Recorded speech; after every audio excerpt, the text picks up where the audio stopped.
19 फरवरी 2013 America की famous city Los Angeles में सुबह सुबह लोग अपने काम के लिए निकल रहे थे।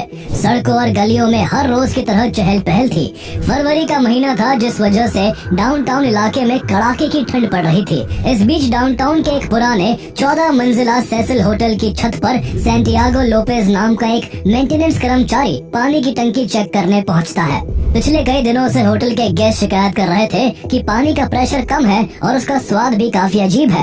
मेंटेनेंस कर्मचारी ने जैसे ही 10 फुट ऊंची एक टंकी का ढक्कन उठाया और उसकी टॉर्च की रोशनी में जो नजारा सामने आया, उसे देखकर उसकी चीख निकल गई। उस टंकी के अंदर ठंडे पानी में एक लड़की की लाश तैर रही थी और उसके शरीर पर एक भी कपड़ा नहीं था। ये लाश 21 साल की कैनेडियन लड़की एलिसा लैम की थी, जो पिछले 19 दिनों से लापता थी। पुलिस, होटल स्टाफ और डाउनटाउन के लोग उसे 19 दिनों से ढूंढ रहे थे। उसकी गुमशुदगी सिर्फ लॉस एंजलिस तक सीमित नहीं थी, बल्कि इसने पूरी दुनिया का ध्यान खींच लिया था। उसे आखिरी बार 19 दिन पहले 31 जनवरी 2013 को सेसिल होटल के लिफ्ट में लगे सीसीटीवी कैमरा में देखा गया था। सीसीटीवी फुटेज में एलिसा बहुत अजीब हरकतें कर रही थी। वो कभी एक साथ कई बटन दबा रही थी, कभी लिफ्ट के कोने में छिप रही थी, तो कभी अपने हाथों से ऐसे इशारे कर रही थी जैसे वो किसी से बात कर रही हो। लेकिन हैरानी की बात ये थी कि वहाँ उसके अलावा कोई नहीं था। ये वीडियो इंटरनेट पर आते ही वायरल हो गया था और लोग उसके गायब होने के पीछे नई नई थ्योरीज बना रहे थे। ऐसे में जब सेसिल होटल की छत पर पानी की टंकी में एलिसा लैम की नग्न अवस्था में लाश मिली, तो इसने सभी को हिला कर रख दिया। फिर ये केस सिर्फ मिस्ट्री नहीं रहा, ये एक खौफनाक पहेली बन गया। 100 साल पुराने सेसिल होटल का इतिहास पहले से ही डरावना था। यहाँ हुई दर्जनों अननेचुरल डेथ्स, रहस्यमयी घटनाएं, अजीब आवाजें और मशहूर सीरियल किलर रिचर्ड रामिरेज का रहना इसे एक खौफनाक जगह बनाता था। ऐसे में सवाल और गहरे हो गए, क्या एलिसा ने खुद अपनी जान ली, या किसी ने उसे मारकर टंकी में फेंक दिया, या फिर इसके पीछे कोई शैतानी ताकत थी। आइए जानते हैं एलिसा लैम की रहस्यमयी मौत की पूरी कहानी। Elisa Lam, the tourist from Vancouver, Canada, arrived in Los Angeles on January 26th. According to the hotel manager, the woman was booked for 4 nights. Lam was last seen in the lobby in the late hours of the 31st. Surveillance video shows her acting oddly inside the hotel elevator, as if she's hiding from someone. She had been missing since the morning of February 1st. An investigator said she died of an accidental drowning. The mystery surrounding her death has only grown.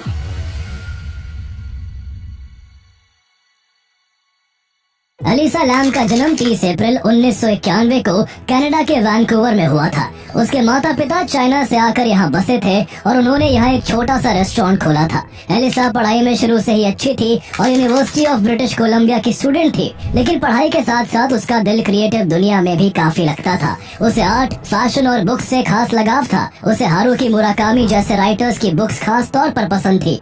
Elisa tumbler पर एक blog भी चलाती थी, जहाँ वो अपनी जिंदगी के अनुभव और सपनों को शेयर करती। उसका असली नाम लैम हो ही था, लेकिन लिखने के लिए वो एलिसा लैम नाम का इस्तेमाल करती थी। उसके ब्लॉग पर कभी रिश्तों और अकेलेपन पर गहरी बातें होती, तो कभी जिंदगी के मायने खोजने वाली पोस्ट। एक टम्बलर पोस्ट में उसने अपने इमोशंस को जाहिर करते हुए चक पैलान्यू का एक कोट लिखा था, आप हमेशा इस विचार से परेशान रहते हैं कि आप अपना जीवन बर्बाद कर रहे हैं। उसकी लिखावट और पोस्ट में एक अलग तरह की गहराई और दुनिया को देखने का अनोखा नजरिया झलकता था। एलिसा जिंदगी को खुलकर जीना चाहती थी और उसे घूमना फिरना काफी पसंद था। कुछ टाइम आसपास के शहरों को एक्सप्लोर करने के बाद जनवरी 2013 में उसने अमेरिका के वेस्ट कोस्ट की एक सोलो ट्रिप प्लान की। उसका प्लान था कि वो पहले सैन डिएगो, फिर लॉस एंजलिस और फिर Santa Cruz and San Francisco जैसी जगहों को एक्सप्लोर करेगी। ये उसका पहला बड़ा सोलो ट्रिप था और वो इसके लिए काफी एक्साइटेड थी, लेकिन उसके पेरेंट्स नहीं चाहते थे कि वो अकेली जाए। उन्हें चिंता थी कि वो इतनी दूर अलग अलग जगहों पर अकेले कैसे रह पाएगी। लेकिन एलिसा ने जिद पकड़ ली और उसकी जिद के आगे उसके माँ बाप को झुकना पड़ा। माता पिता ने शर्त रखी कि वो हर दिन फोन करके उन्हें अपना हाल चाल बताएगी। एलिसा ने उनकी ये शर्त मान ली। बेबस माँ बाप अपनी बेटी की खुशी में ही खुश थे, लेकिन वो ये नहीं जानते थे कि उनकी बेटी ट्रिप पर नहीं, मौत की तरफ बढ़ रही है। एलिसा ने अपनी इस ट्रिप को वेस्ट कोस्ट एडवेंचर का नाम दिया। सबसे पहले उसने सैन डिएगो में कुछ दिन बिताए, जहाँ वो चिड़ियाघर घूमने गई और इस विजिट को उसने सोशल मीडिया पर शेयर भी किया। 26 जनवरी 2013 को एलिसा लैम अपनी नेक्स्ट डेस्टिनेशन लॉस एंजलिस पहुंचती है और 1-2 दिन इधर उधर बिताने के बाद 28 जनवरी को डाउनटाउन के स्किड रो इलाके में 640 साउथ मेन स्ट्रीट पर बने सेसिल होटल में चेक इन करती है। सेसिल होटल अपने सस्ते रेट और डाउनटाउन की लोकेशन की वजह से फेमस था, लेकिन इस होटल का एक काला इतिहास भी रहा है जो शायद एलिसा लैम बिल्कुल नहीं जानती थी। 1924 में बना ये 700 कमरों वाला होटल कभी लॉस एंजलिस की शान था, जहां अमीर और मशहूर लोग ठहरते थे। लेकिन समय के साथ इसकी चमक फीकी पड़ती गई और ये सस्ते किराए और लंबे समय तक रहने वालों के लिए जाना जाने लगा।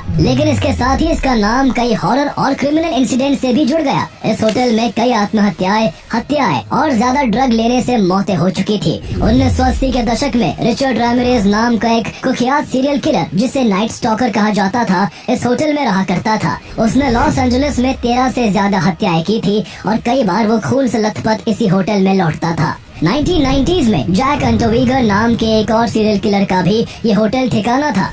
एक बार एक महिला ने इस होटल की 9वीं मंजिल से कूदकर आत्महत्या कर ली थी और इस घटना में एक राहगीर की भी मौत हो गई थी।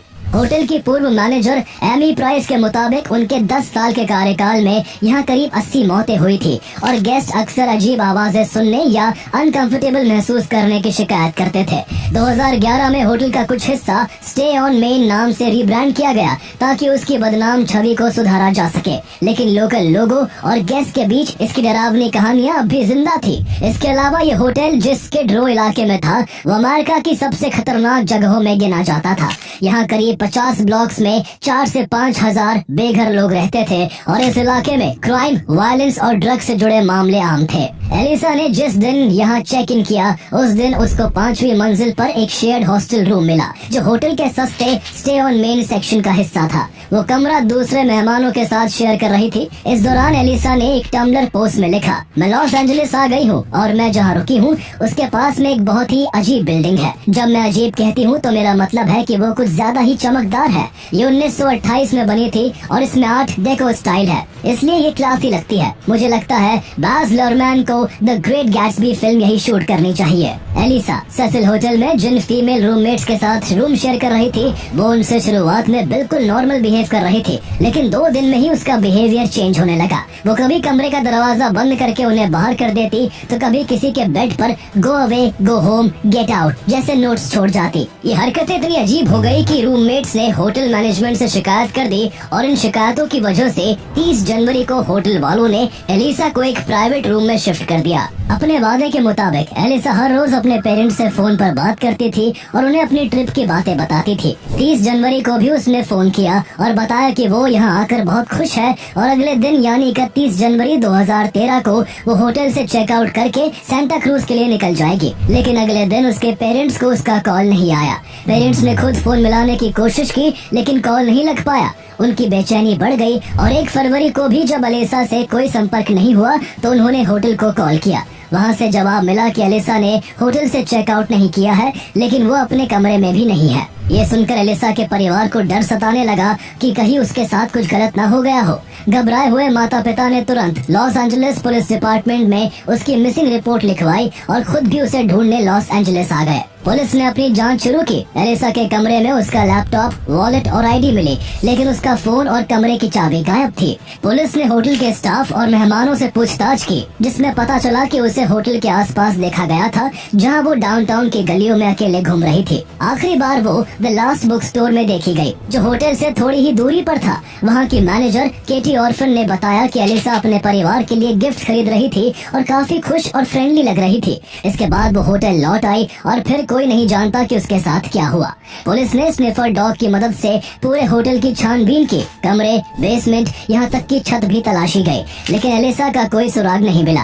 न एलिसा होटल के अंदर थी और न ही कहीं बाहर। ऐसा लग रहा था जैसे वो हवा में कहीं गायब हो गई हो। ऐसे में पुलिस के हाथ खाली थे, इसलिए थक हार कर पुलिस ने एलिसा की तस्वीर वाले पोस्टर पूरे लॉस एंजलिस में लगवा दिए। मीडिया ने केस को हाथों हाथ लिया और देखते ही देखते ये खबर पूरे शहर में चर्चा का विषय बन गई। पुलिस इस दौरान होटल की सिक्योरिटी कैमरों की फुटेज की भी जांच कर रही थी और इसी दौरान पुलिस को 31 जनवरी 2013 के रात करीब 10 बजे का एक अजीब वीडियो मिला, जिसने इस कहानी में एक नया मोड़ ला दिया। ये सीसीटीवी फुटेज लिफ्ट के अंदर का था और करीब 4 मिनट लंबा था। ये वीडियो इतना परेशान करने वाला था कि इसने सभी को हिला कर रख दिया। वीडियो में एलिसा का बिहेवियर बिल्कुल भी नॉर्मल नहीं था। वो बार बार लिफ्ट के बटन्स को दबा रही थी, लिफ्ट से बाहर भीतर जा रही थी और ऐसा लग रहा था जैसे वो किसी से छिप रही हो। लेकिन वहाँ कोई नहीं था। सबसे हैरान करने वाली बात ये थी कि इस दौरान लिफ्ट का दरवाजा एक भी बार बंद नहीं हुआ। उसकी ये सभी हरकतें अजीब थी और वो घबराई हुई दिख रही थी। एलिसा को आखिरी बार इसी वीडियो में देखा गया। इसके बाद वो होटल के किसी भी कैमरे में नहीं दिखी। लिफ्ट से निकलकर एलिसा कहाँ गई किसी को कुछ पता नहीं था। रहस्य को और गहरा करते हुए उसके लिफ्ट से बाहर जाने के बाद लिफ्ट के दरवाजे तुरंत बंद हो गए। एलिसा के गायब होने के करीब 2 हफ्ते बाद 13 फरवरी को LAPD ने ये वीडियो पब्लिक कर दिया। ये वीडियो इंटरनेट पर आग की तरह फैल गया। सोशल मीडिया पर हर जगह लोग इसे देख रहे थे और थ्योरीज बना रहे थे। कुछ ने कहा कि वो डर रही थी क्योंकि शायद कोई उसका पीछा कर रहा था और उसको मारना चाहता था। कुछ ने इसे पैरानॉर्मल एक्टिविटी बताते हुए भूतों से जोड़ा तो कुछ ने कहा कि उसने ड्रग्स लिए होंगे। इसी दौरान एलिसा की मेंटल हेल्थ पर भी चर्चा शुरू हो गई। पुलिस को जांच के दौरान एलिसा के घर वालों से पता चला कि एलिसा लैम को बायपोलर डिसऑर्डर था। बायपोलर डिसऑर्डर में इंसान का मूड अचानक से बहुत बदल जाता है। कभी वो बहुत ज्यादा खुश हो जाता है तो कभी बहुत उदास। मैंने एक एपिसोड में लोग बहुत ज्यादा ताकतवर महसूस कर सकते हैं, जल्दबाजी में डिसीजंस ले सकते हैं या फिर उन्हें हैलुसिनेशंस भी हो सकते हैं। डिप्रेसिव एपिसोड में लोग बहुत उदास और थके हुए रहते हैं। एलिसा की बहन सारा ने बताया कि एलिसा को कभी कभी ऐसे दौरे पड़ते थे जब उसे शक होने लगता था कि कोई उसका पीछा कर रहा है। इन सब को कंट्रोल करने के लिए Elisa anti depressants, mood stabiliser और एंटी साइकोटिक जैसी कई दवाइयाँ लेती थी। उसके परिवार और दोस्तों के मुताबिक वो अपनी बीमारी को अच्छे से कंट्रोल कर रही थी और समय से दवाइयाँ भी लेती थी। इसके अलावा वो इस ट्रिप के लिए काफी खुश थी और यहाँ अच्छे से एंजॉय कर रही थी। लेकिन लिफ्ट के वीडियो में जो कुछ देखा गया उसने इस कहानी को और भी रहस्यमय बना दिया। वीडियो को देखकर दर्जनों थ्योरीज सोशल मीडिया प्लेटफॉर्म्स पर तैर रही थी, लेकिन एक सवाल जिसका जवाब किसी के पास नहीं था वो ये था कि आखिर एलिसा लैम गई कहाँ। एलिसा को लापता हुए करीब 3 हफ्ते होने वाले थे और पुलिस के हाथ अब तक खाली थे। इस बीच सेसिल होटल में ठहरे मेहमानों ने अचानक पानी की सप्लाई को लेकर शिकायत करना शुरू कर दिया। किसी ने कहा कि पानी का प्रेशर बहुत कम है तो किसी ने कहा कि पानी में से बदबू आ रही है और स्वाद भी काफी अजीब है। कुछ लोगों ने पानी का रंग हल्का भूरा भी बताया। जब शिकायतें बढ़ी तो होटल मैनेजमेंट ने मेंटेनेंस कर्मचारी सेंटियागो लोपेस को पाइपलाइन चेक करने भेजा। पाइपलाइन में कोई रुकावट नहीं मिली, लेकिन समस्या जस की तस बनी रही। आखिरकार 19 फरवरी 2013 को मेंटेनेंस कर्मचारी सेंटियागो लोपेस को होटल की छत पर मौजूद 4 बड़ी पानी की टंकियों की जांच करने के लिए भेजा गया। इन 1000 गैलन की टंकियों से ही होटल के कमरों, रसोई और कपड़े धोने की जगह तक पानी जाता था। लोपेस सीढ़ी लगाकर एक टंकी पर चढ़ा और देखा कि उसका ढक्कन थोड़ा खुला हुआ था। टॉर्च जलाकर जब वो अंदर झांका तो उसने जो देखा वो देख उसके होश उड़ गए। उसने देखा कि टैंक के पानी में एलिसा लैम की लाश तैर रही थी। वो पूरी तरह नग्न थी और भूत की तरह सफेद दिख रही थी। ये सब देख लोपेस के हाथ पांव ठंडे पड़ गए। उसने तुरंत होटल स्टाफ को खबर दी, जिसके बाद कुछ ही देर में लॉस एंजलिस पुलिस और फायर डिपार्टमेंट की टीम वहां पहुंच गई। करीब 19 दिनों तक पानी में रहने के कारण लाश इतनी फूल चुकी थी कि टंकी को काटकर उसे बाहर निकाला गया। एलिसा के साथ साथ उसके कपड़े, घड़ी और कमरे की चाबी ये सब भी टैंक में तैर रहे थे। हैरानी की बात ये थी कि इतना सब होने के बावजूद होटल मैनेजमेंट ने मेहमानों को ये नहीं बताया कि वो जिस पानी को पी रहे थे, जिससे ब्रश कर रहे थे और जिसे नहाने के लिए इस्तेमाल कर रहे थे, उस पानी में एक लाश पड़ी हुई थी। होटल वाले किसी तरह इस मामले को छिपाना चाहते थे, लेकिन इतनी बड़ी बात आखिर कब तक छिपती। कुछ ही देर में सबको पता लग गया कि 19 दिनों से गायब एलिसा लैम होटल की टंकी में मृत पाई गई है। जैसे ही वाटर टैंक में लाश मिलने की बात होटल के गेस्ट को पता चली, वो सदमे में आ गए। उन्हें ये सच जानने के बाद अंदर से बहुत अजीब लग रहा था, लेकिन इसके बावजूद भी होटल मैनेजमेंट की होशियारी कम नहीं हो रही थी। सेसिल होटल में मेहमानों का आना जाना लगा रहा और इस दौरान होटल वाले हर नए मेहमान से एक लीगल डॉक्यूमेंट पर साइन करवा रहे थे, जिसमें लिखा था कि अगर वो बीमार पड़ते हैं तो इसके लिए होटल जिम्मेदार नहीं होगा। इस डॉक्यूमेंट में ये भी लिखा था, आप अपने जोखिम और खतरे पर ऐसा कर रहे हैं। एलिसा लैम की लाश मिलने के बाद पूरे मामले ने एक डरावना मोड़ ले लिया। लोग सोचने लगे क्या ये खुदकुशी थी या मर्डर था। किसी ने उसे मारकर टैंक में फेंक दिया या टैंक में ही डुबाकर मार दिया। लिफ्ट वाला अजीब सीसीटीवी फुटेज अब और भी रहस्यमय लगने लगा। उस वीडियो में जो हाथों से इशारे और छिपने की कोशिशें वो कर रही थी, क्या उसका ताल्लुक उस शख्स से था जिसने उसे मारा? सवाल हजार थे और जवाब एक भी नहीं। Los Angeles county corners office ने 21 फरवरी 2013 को एलिसा का पोस्टमार्टम किया, लेकिन लाश के सड़ जाने की वजह से शुरुआती रिपोर्ट साफ नहीं थी। आखिरकार 20 जून 2013 को कॉर्नर ने अपनी फाइल रिपोर्ट जारी की, जिसमें एलिसा की मौत की वजह एक्सीडेंटल ड्राउनिंग बताई गई। इसके लिए एलिसा की बीमारी बाइपोलर डिसऑर्डर को एक अहम वजह माना गया था। रिपोर्ट में कहा गया कि उसके शरीर पर किसी चोट या यौन उत्पीड़न के कोई निशान नहीं थे। उसकी बॉडी में मेंटल हेल्थ के लिए ली जाने वाली दवाइयों के निशान मिले, लेकिन किसी भी तरह के इलीगल ड्रग्स का पता नहीं चला। रिपोर्ट में यह भी बताया गया कि वो अपनी दवाएं पूरी खुराक में नहीं ले रही थी। हालांकि ऑटोप्सी में एलिसा के एनल एरिया में ब्लड पूलिंग और रेक्टल प्रोलैप्स जैसी बातें सामने आई, जिससे कुछ लोगों ने यौन उत्पीड़न की आशंका जताई। लेकिन पैथोलॉजिस्ट का कहना था कि लाश के सड़ने या पानी में फूलने की वजह से भी हो सकता है, क्योंकि करीब 19 दिनों तक पानी में रहने से उसकी बॉडी थोड़ी गल चुकी थी। ऐसे में एलिसा की डेथ को एक्सीडेंटल बताने के बाद पुलिस ने कंक्लूजन निकाला कि शायद अपने मैनिक एपिसोड के दौरान एलिसा को भ्रम हुआ होगा कि कोई उसका पीछा कर रहा है। वो टंकी में जाकर छिप गई होगी और उसमें डूबकर मर गई होगी। लेकिन इस कहानी में कुछ बातें ऐसी थी जो लोगों को हजम नहीं हो रही थी। सबसे बड़ा सवाल ये था कि अगर एलिसा खुद टंकी में छिपी तो फिर वो बिना कपड़ों के क्यों थी। कुछ लोगों ने कहा कि शायद हाइपोथर्मिया की वजह से उसे पैराडॉक्सिकल अनड्रेसिंग हुआ हो, जिसमें एक्सट्रीम कोल्ड के चलते दिमाग भ्रमित हो जाता है और इंसान अपने कपड़े खुद उतार देता है। लेकिन एक बड़ा वर्ग ऐसे लोगों का था जो ये मानने को तैयार नहीं था। उनका मानना था कि एलिसा की मौत नहीं,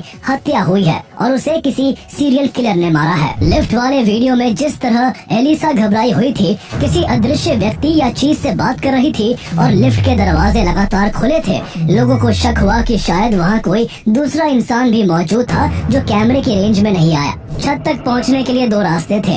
एक लॉक दरवाजा था जिस तक होटल के अंदर की सीढ़ियों से चढ़कर पहुंचा जा सकता था, लेकिन जिसे खोलने के लिए कार्ड एक्सेस चाहिए था। वहीं दूसरा फायर एस्केप था जो बाहर की तरफ जंग लगी सीढ़ियों से जुड़ा था, जिसका इस्तेमाल मेंटेनेंस स्टाफ करता था। छत का लॉक दरवाजा अलार्म से जुड़ा था, लेकिन उस रात कोई अलार्म नहीं बजा। इसका मतलब था कि एलिसा ने शायद फायर एस्केप का रास्ता चुना। लेकिन फायर एस्केप की सीढ़ियाँ इतनी खतरनाक थी कि रात के अंधेरे में उनका इस्तेमाल करना जोखिम भरा था। इसके अलावा मानसिक परेशानी के दौरान 10 फुट ऊंची टंकी पर बिना किसी सीढ़ी के चढ़ना और 20 पाउंड का भारी ढक्कन खोलना बहुत मुश्किल था। यही से मर्डर की थ्योरी ने जोर पकड़ लिया। होटल के इतिहास को देखते हुए इस थ्योरी को काफी वजन मिला। कई लोगों ने कहा कि होटल में रहने वाले किसी खतरनाक व्यक्ति ने उसे ड्रग्स देकर या धोखे से छत पर ले जाकर मार डाला और फिर बॉडी टंकी में डाल दी। इसके अलावा होटल मैनेजमेंट और लॉस एंजलिस पुलिस डिपार्टमेंट पर इस मामले में कुछ छिपाने के आरोप भी लगे। लोगों को लिफ्ट के सीसीटीवी फुटेज में कुछ गड़बड़ लगी। वीडियो में टाइम स्टैम्प ब्लर किया गया था। टेक्निकल एनालिसिस करने वाले कुछ लोगों ने दावा किया कि वीडियो से 53 सेकंड का हिस्सा हटा दिया गया था और क्लिप को कुछ जगह धीमा किया गया था ताकि कुछ हिस्सों को एडिट किया जा सके।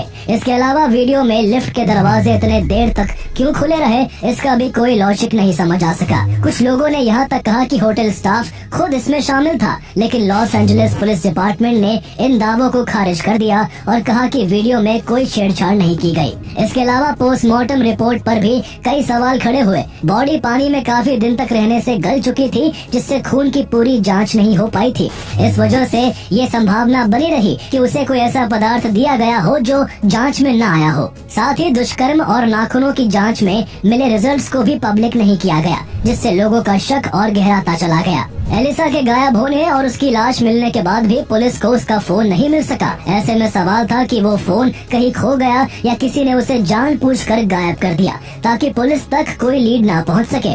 इन्हीं सवालों के बीच एक और चौंकाने वाली चीज सामने आई।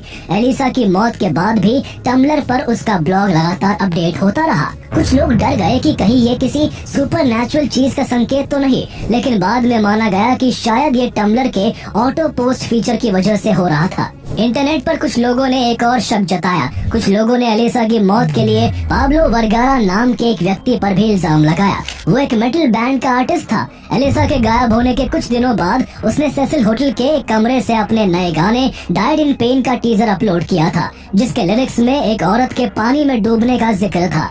इस वजह से बहुत से लोगों को लगा कि शायद वो खुद इस मर्डर में इन्वॉल्व है, लेकिन जांच में ऐसा कुछ नहीं पाया गया। इस केस में एक और थ्योरी थी जिसने इंटरनेट पर लोगों को सबसे ज्यादा ज्यादा हैरान किया। जिस समय एलिसा गायब हुई उसी समय सेसिल होटल से कुछ ही दूरी पर स्किड रो में ट्यूबरकुलोसिस की एक बीमारी फैल रही थी। हैरानी की बात ये थी कि उस खास तरह के टीबी की जांच के लिए टेस्ट का नाम लैब एलिसा रखा गया था। जब ये बात लोगों को पता लगी तो कॉन्स्पिरेसी थ्योरिस्ट आग बबूला हो गए। उन्होंने कहा कि एलिसा को किसी बायोलॉजिकल एक्सपेरिमेंट का हिस्सा बनाया गया था। कुछ का मानना था कि उसे शायद एक तरह के बायोलॉजिकल वेपन के तौर पर इस्तेमाल किया जा रहा था ताकि उस इलाके से बेघर लोगों को खत्म किया जा सके। इस थ्योरी को और हवा तब मिली जब यह पता चला कि Elisa university of British Columbia की स्टूडेंट थी, जहां ट्यूबरकुलोसिस पर रिसर्च का एक मशहूर सेंटर है। कुछ लोगों ने दावा किया कि शायद एलिसा लैम को उन प्लान्स के बारे में पता चल गया था जो होमलेस लोगों के खिलाफ बनाए जा रहे थे और इसलिए उसे मार दिया गया। हालांकि लॉस एंजलिस पुलिस डिपार्टमेंट ने इस तरह की बातों पर ज्यादा ध्यान नहीं दिया और न ही एलिसा के पोस्टमार्टम में से टीबी होने का कोई भी सबूत मिला। बहुत से लोगों ने इस मामले को सुपरनैचुरल फोर्सेस या शैतानी शक्तियों से भी जोड़ दिया। सेसिल होटल का डरावना इतिहास, वहां हुए self harm incidents, serial killers का रहना और लिफ्ट वाले वीडियो में एलिसा का अजीब बर्ताव, इन सब बातों ने ये मानने वालों की संख्या बढ़ाई कि शायद एलिसा पर किसी इविल एनर्जी या पोजेशन का असर था। कुछ ने तो ये भी दावा किया कि ये मामला 2005 की हॉरर फिल्म डार्क वाटर से मिलता जुलता है।